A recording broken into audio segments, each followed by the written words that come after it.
You've seen his work all over town, from the Park Trade Center to Food Dance and more. And we wanted to see the artist behind the large-scale murals scattered throughout Kalamazoo. Conrad Kaufman is a multi-talented artisan, and we visited his studio to learn a little bit about how he got started. How did you first become a muralist? There's a little story to that.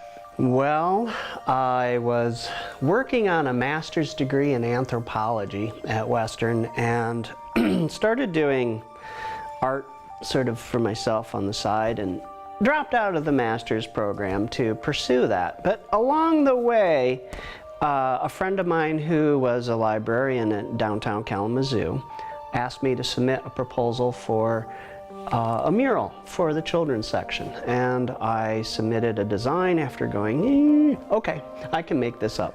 The following year though, they got a Gilmore grant that paid for the Alice in Wonderland room in the Kalamazoo Public Library. That started the ball going.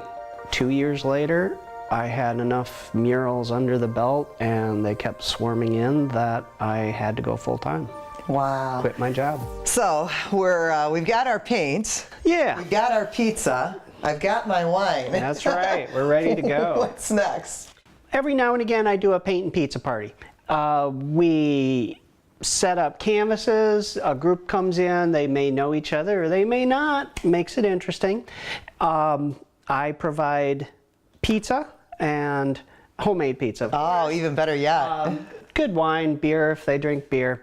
And everyone gets a photograph, and everyone works from the same photograph. Ours are slightly different, but they're of the same field. Okay. The whole premise of my paint and pizza parties is about interpretation. You can do any kind of interpretation that you wish of this photograph in any kinds of colors that you like. Oh, okay. So just do anything, right? Yeah. That's the nice thing about painting. Art in general is there really aren't any rules. Yeah, that's the beautiful thing about art, right? Yeah, there's techniques that work better to get to a certain end result that you might be looking for, but even those are malleable. I'd love you to tell the story when you were a little boy and your television died and it changed the whole trajectory of your life. I think that is one of the most important things that happened in my young life. In 1973, during a kung fu movie, our television died. It was 1987, I think, before our TV reappeared in our house, which meant you had to entertain yourself. I bicycled a lot. Our shop on the farm had my mom's, father's, and grandfather's woodworking equipment, so I learned to work wood to a degree.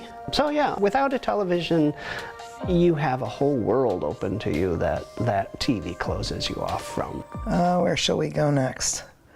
If you want to keep yellow in your brush, then you probably want to move to the foreground so that the yellow, this here, right? Because unless you wash your brush, the yellow will change whatever color you work with next.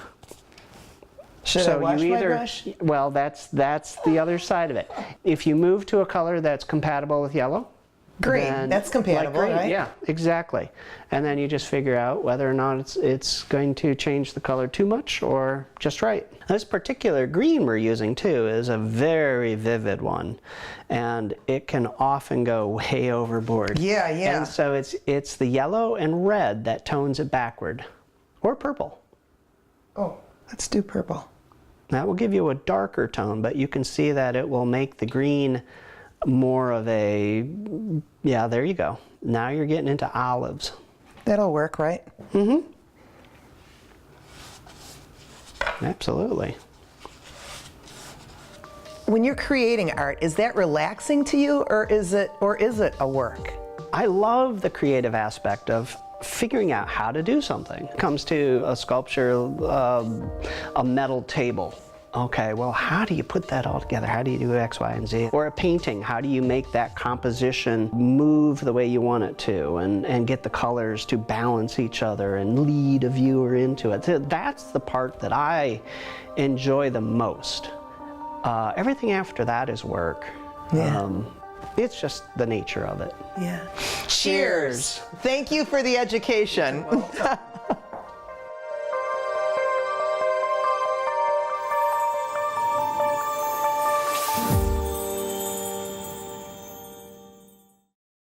Support for Kalamazoo Lively Arts is provided by the Irving S. Gilmore Foundation, helping to build and enrich the cultural life of Greater Kalamazoo.